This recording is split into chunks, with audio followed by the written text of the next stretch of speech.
भाई राशन 2017 के पहले भी मिलता था, क्योंकि तब तो अब्बा जान कहने वाले राशन हजम कर जाते थे।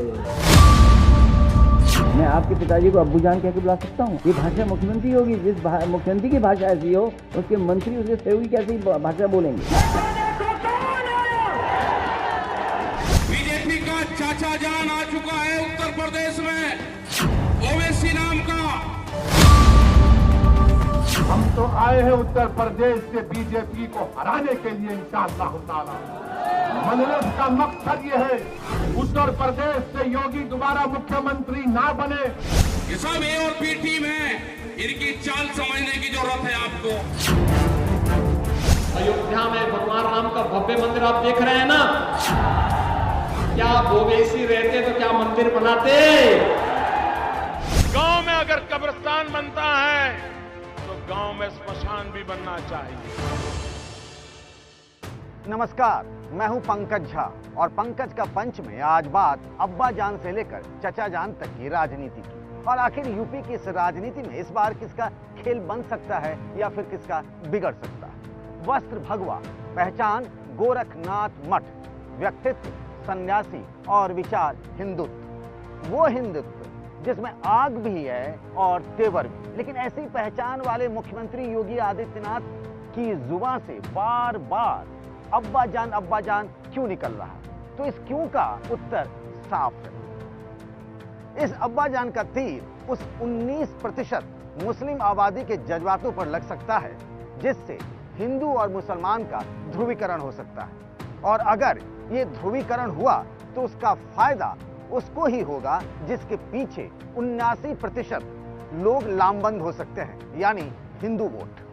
अब्बा जान कहने वाले ये बात योगी आदित्यनाथ बखूबी समझते हैं, इसीलिए वे जानबूझकर बार बार अब्बा जान की एंट्री करा रहे हैं। उनका तीर भी ठीक निशानी पर बैठा है। लखनऊ से लेकर दिल्ली तक अब्बा जान को लेकर राजनीतिक घमासान मचा है।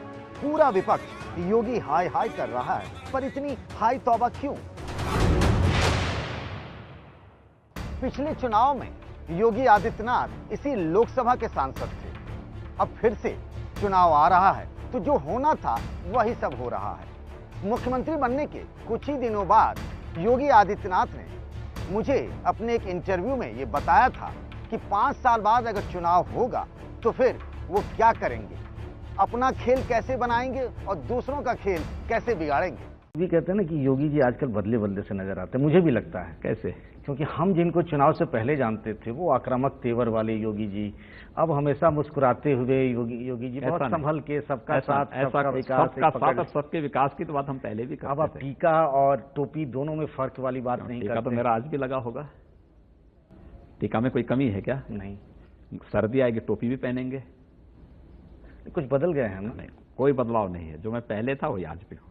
तो पहले जो हम चुनाव के पहले जिन योगी जी को जानते थे वो वाले नहीं, अब थोड़े से डिप्लोमेटिक हो गए। आज भी चुनाव में जाएंगे वही बात।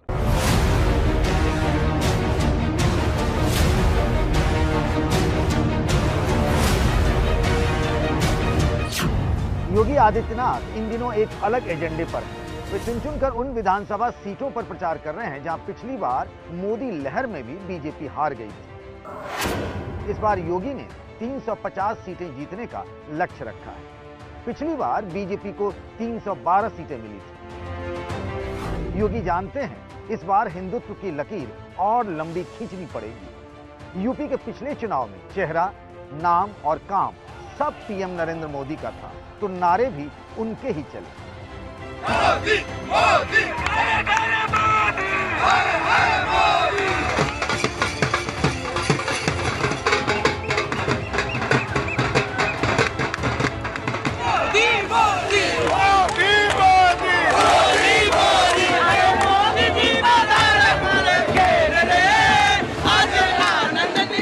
गांव में अगर कब्रिस्तान बनता है तो गांव में स्मशान भी बनना चाहिए। अगर रमजान में बिजली मिलती है तो दिवाली में भी बिजली मिलनी चाहिए। किसी के साथ अन्याय नहीं होना चाहिए। धर्म के आधार पर तो बिल्कुल नहीं होना चाहिए। जाति के आधार पर बिल्कुल नहीं होना चाहिए। ऊंच नीच के आधार पर बिल्कुल नहीं होना चाहिए। देश में मोदी की सरकार है, कई राज्यों में बीजेपी सत्ता में है, यही सपना संघ मतलब आरएसएस का था।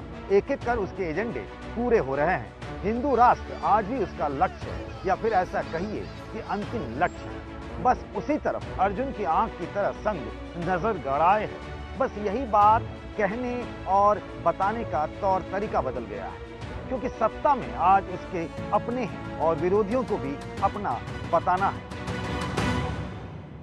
हम समान पूर्वजों के वंशज हैं और ये विज्ञान से भी सिद्ध हो चुका है। 40,000 साल पूर्व से हम भारत के सब लोगों का डीएनए, सब लोगों का निरपवाह डीएनए समान है। इस आधार पर आरूढ़ होकर हम जब विचार करते हैं तो मन में अपनापन आता ही है। उस अपनेपन के आधार पर एकता होती है। तो सारा खेल सत्ता बचाए और बनाए रखने का है। सत्ता वही यूपी वाली, यानी अगर यूपी में सत्ता में बने रहे तो फिर दिल्ली में भी मजबूत रहेंगे। और इसके लिए सबसे असरदार और आसान तरीका है सांप्रदायिक ध्रुवीकरण का, यानी हिंदू और मुसलमान के वोटों के बंटवारे का। और वैसे भी जो जातियां हैं हिंदू समाज में, मुसलमानों के विरोध के नाम पर जातियों में बटा हुआ हिंदू समाज भी इसी बहाने एक हो सकता है। सियावर रामचंद्र की, सियावर रामचंद्र की जय सिया राम, जय सिया राम। जय जय श्री राम, जय जय श्री राम, जय जय श्री राम। धर्म के नाम पर इसी बंटवारे की राजनीति से निकलता रहा है सत्ता तक पहुंचने का रास्ता। बीजेपी का ये सुपरहिट फार्मूला है, लेकिन पश्चिमी यूपी में इस फार्मूले के इस बार फेल होने का भी खतरा है, क्योंकि किसान आंदोलन के नाम पर जाट और मुसलमान एकता की कोशिशें हो रही है। इसी चक्कर में अब्बा जान के काट में राकेश टिकैत ने चचा जान की एंट्री करा दी। बीजेपी का चाचा जान आ चुका है उत्तर प्रदेश में। ओवैसी नाम का इनका चाचा जान है, बीजेपी का चाचा जान, और आ चुका है उत्तर प्रदेश में। उसका सहारा लेंगे, उसको फुल आशीर्वाद है। वो गाली देगा, ये कोई मुकदमा दर्ज नहीं करेंगे। वो कुछ भी कहेगा, इनका चाचा जान है, बुला कर जाए, बहुत मन्नतों के बात में आ चुका है वो यहाँ पे। वो बर्बाद करेगा इस किसानों को यहाँ से। ये सब ए और बी टीम है, इनकी चाल समझने की जरूरत है आपको। सियासत की गलियां बड़ी घुमावदार होती हैं। अगर मंजिल एक ही हो तो ये भी जरूरी नहीं कि जिस रास्ते पर राकेश टिकैत हो उसी रास्ते पर हैदराबाद वाले असदुद्दीन ओवैसी भी हों। क्या तुम उनके गुलाम हो? क्या तुम बहादुर हो? क्या तुम मर्द मुजाहिद हो? क्या तुम मोमिन हो? क्या तुम रसूल अल्लाह के गुलामों के गुलाम हो? तो फिर अब की बार इन जंजीरों को तोड़ दो मेरे भाई, तोड़ दो इन जंजीरों को।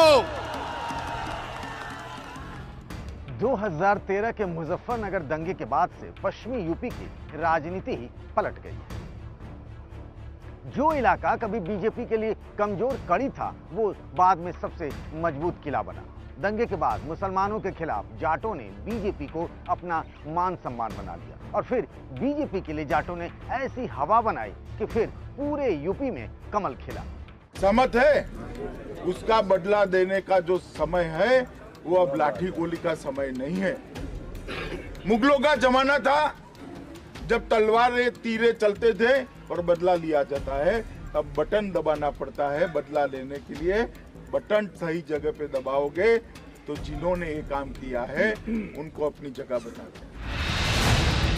किसान आंदोलन के बहाने विपक्ष इस बार बीजेपी को उसके ही गढ़ में घेरने की तैयारी में है। अगर जाट और मुसलमान एक हुए तो फिर बीजेपी के लिए खतरे की घंटी बज सकती है। राकेश टिकैत की अगुवाई में विपक्ष इसी मिशन पर है। मेरे भी नारे लगते थे जब टिकैत साहब थे, अल्लाहू अकबर, अल्लाहू अकबर, ये नारे लगते थे। हर हर महादेव और अल्लाहू अकबर के नारे इसी धरती से लगते थे। ये नारे हमेशा लगते रहेंगे। दंगा यहाँ पर नहीं होगा। ये तोड़ने का काम करेंगे, हम जोड़ने का काम करेंगे। बीजेपी के सांप्रदायिक ध्रुवीकरण के चक्रव्यूह से बचने के लिए अखिलेश यादव और मायावती इस बार खुलकर मुसलमानों के साथ नजर नहीं आ रहे हैं। मायावती ने ब्राह्मणों के साथ जुगलबंदी कर ली है, तो अखिलेश का सारा फोकस पिछड़ों के वोट पर है। ऐसे में दोनों का खेल खराब करने के लिए असदुद्दीन ओवैसी खुलकर मुस्लिम कार्ड खेल रहे हैं। क्या अखिलेश ने कहा कि हिंदू वोट डिवाइड हो गया इसलिए मैं हार गया? तुमने सुना कभी? क्या तुमने कभी सुना कि बहुजन समाज के नेता ने कहा कि हमको हमारे दलित समाज ने वोट नहीं दिया तो बीजेपी जीत गई? आपने सुना? इनकी क्या मजाल कि मुझे कहते हैं कि मुसलमान का वोट नहीं मिलेगा तो बीजेपी जीत जाएगी। क्या मुसलमान तुम्हारा कैदी है?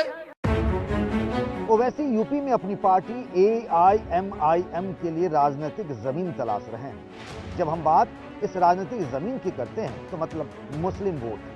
ये जमीन अभी अखिलेश यादव के पास है। पिछले कई चुनाव से मुसलमानों का वोट अधिकतर अखिलेश यादव को ही, यानी उनकी पार्टी समाजवादी पार्टी को ही जाता रहा है। इसीलिए ओवैसी चोट वही कर रहे हैं जिससे अखिलेश का यह मुस्लिम वोट बैंक उनसे छिटक जाए। मगर याद रखो, ये लोग क्या बोलते कि मिल जाओ, मिल लेंगे, दिल मिले रहे, मगर हिस्सेदारी चाहिए। 19% यादव है, 19% मुसलमान है, 9 या 10% यादव है, मगर मुख्यमंत्री आपका ही बनेगा और हमको चपरासी की भी नौकरी नहीं मिलेगी। वो कहते हैं ना कि बात निकलेगी तो फिर दूर तलक जाएगी। तो अभी तो बात अब्बा जान से शुरू हुई है और चुनाव आते आते न जाने कितने जान और पहचान आ जाएंगे। वैसे गलती एक बार हो तो समझ में आती है, लेकिन अगर गलती बार बार दोहराई जाए तो उसे बेवकूफ़ी कहते हैं। योगी आदित्यनाथ अपना हिंदुत्व वाला मास्टर स्ट्रोक खेल रहे हैं और विपक्ष चाहे अनचाहे भी बीजेपी के ही गेम में और उसके पिच पर खेलने को मजबूर है। शिकारी आएगा, जाल बिछाएगा, दाना डालेगा और लोभ से उसमें फंसना मत। कहीं ये गाते गाते विपक्ष आखिरकार बीजेपी के गेम में तो नहीं फंस जाएगा? वैसे बंगाल में ऐसा हुआ नहीं, लेकिन अब पूरे देश की नजर यूपी के चुनाव पर है। पंकज का पंच में आज के लिए बस इतना ही। अगले हफ्ते आप सबसे फिर इसी समय मुलाकात होगी। तब तक के लिए नमस्कार।